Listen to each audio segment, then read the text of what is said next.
Good afternoon. You're joining me here in beautiful Lontown, where I'm going to be reading chapter 11 of our story, Brightstorm.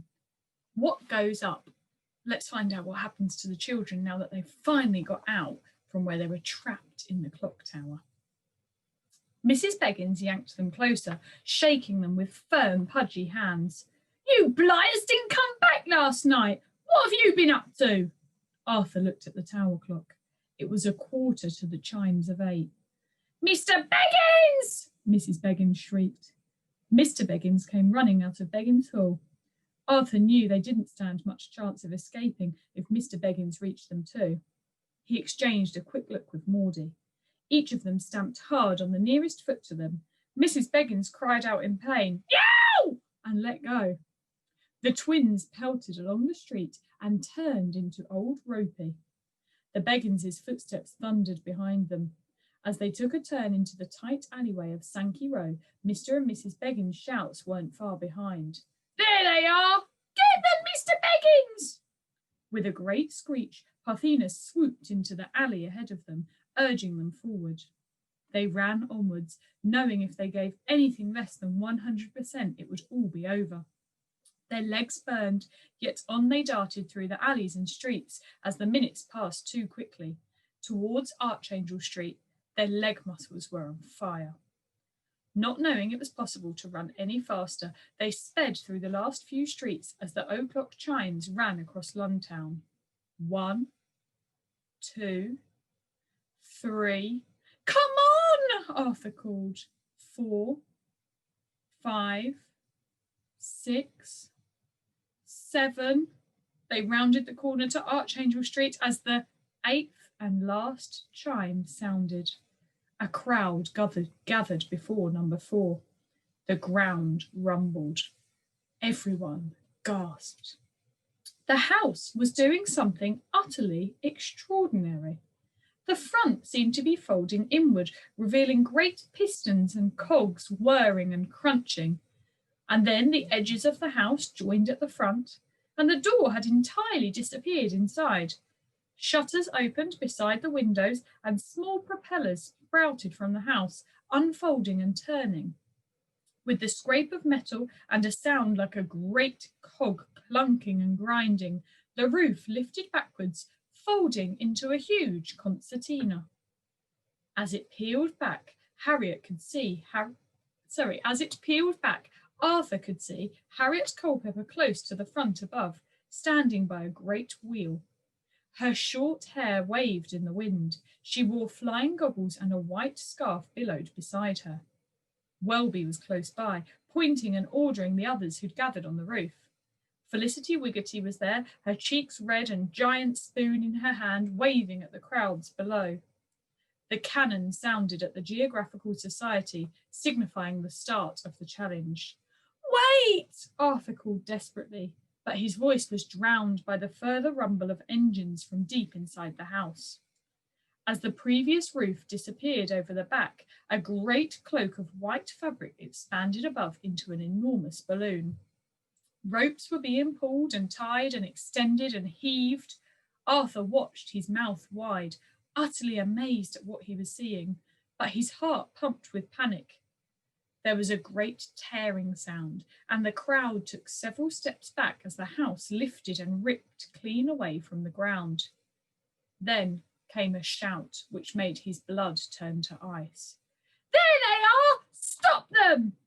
Arthur looked over his shoulder to see Mrs Beggins pointing doubled up.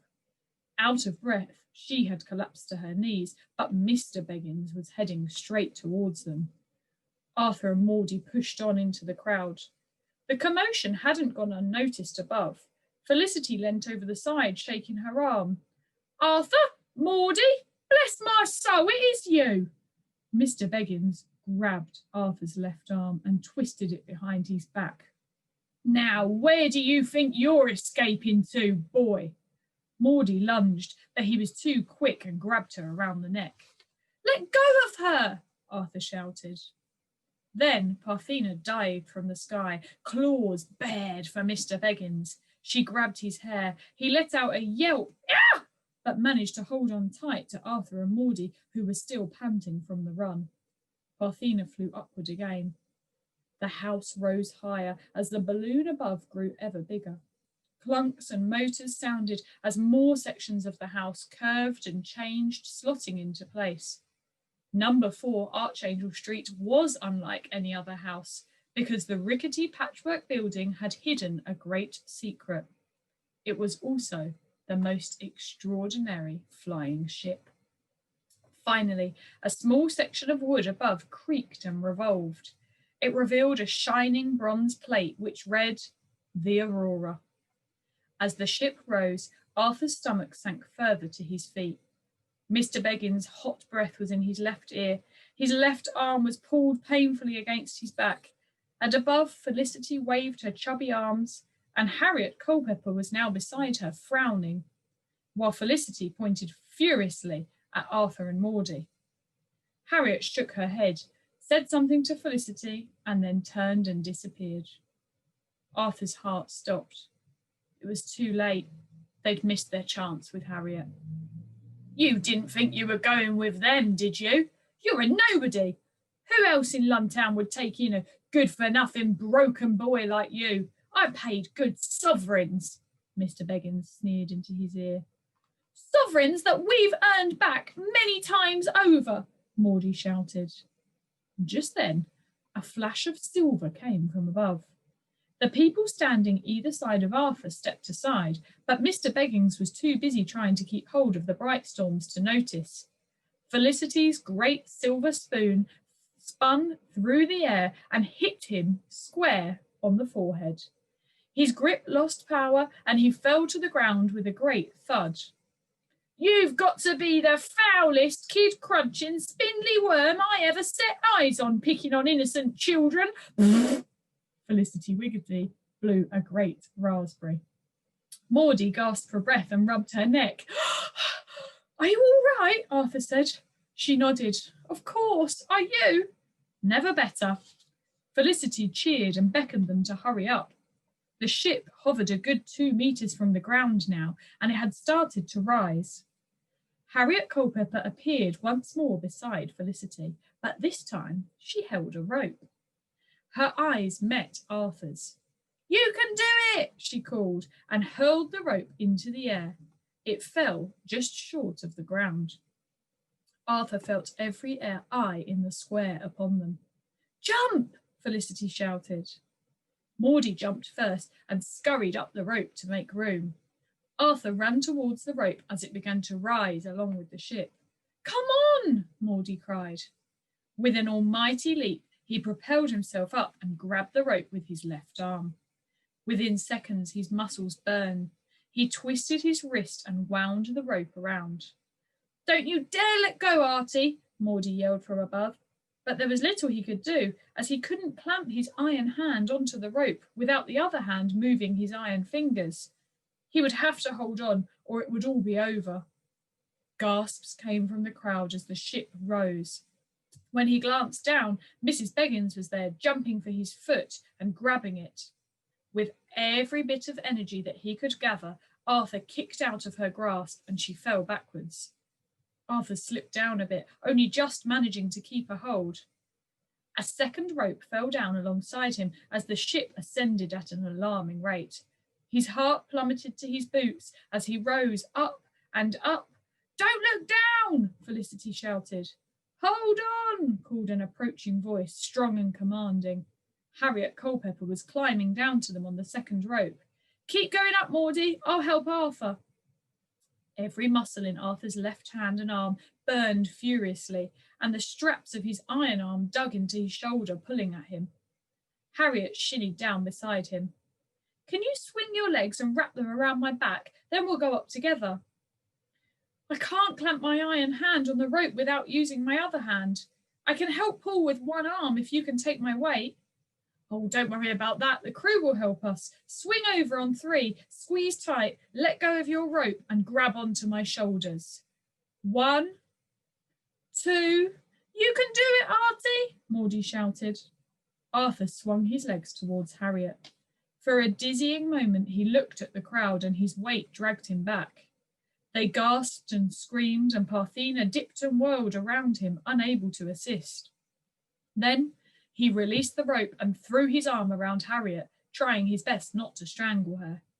She glanced over her shoulder at him. Good. Now hold on tight. Pull us up, she called. When they were level, Maudie began climbing alongside them. At the top, the crew hauled them all over the edge. Arthur and Maudie collapsed to their knees on the deck, gasping for breath. Then they looked at each other and laughed. Whoa, when Mrs Beggins jumped for you, I know, did you see? And then you went back and I nearly fell. You held on. You were a natural.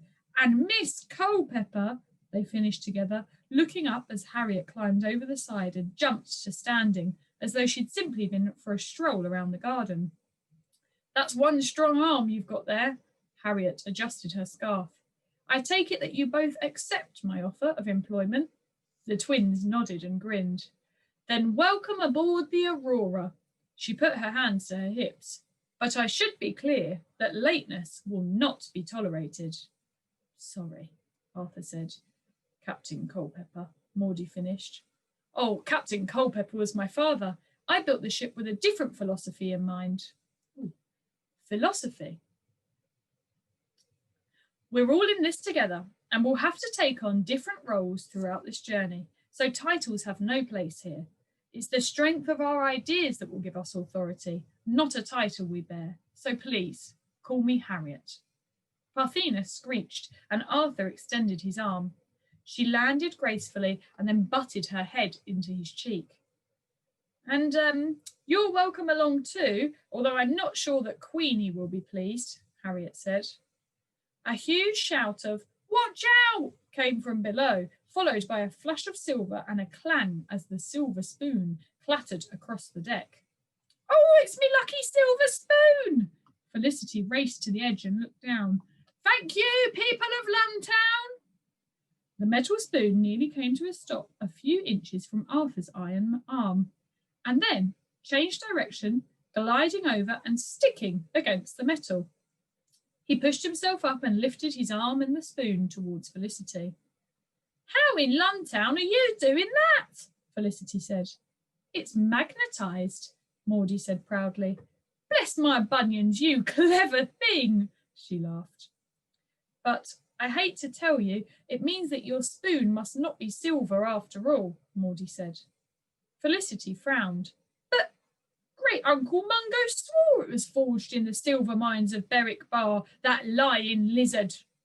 Maudie shrugged awkwardly. Sorry. Footsteps clunked across the deck. Arthur recognised the highly polished shoes of Welby.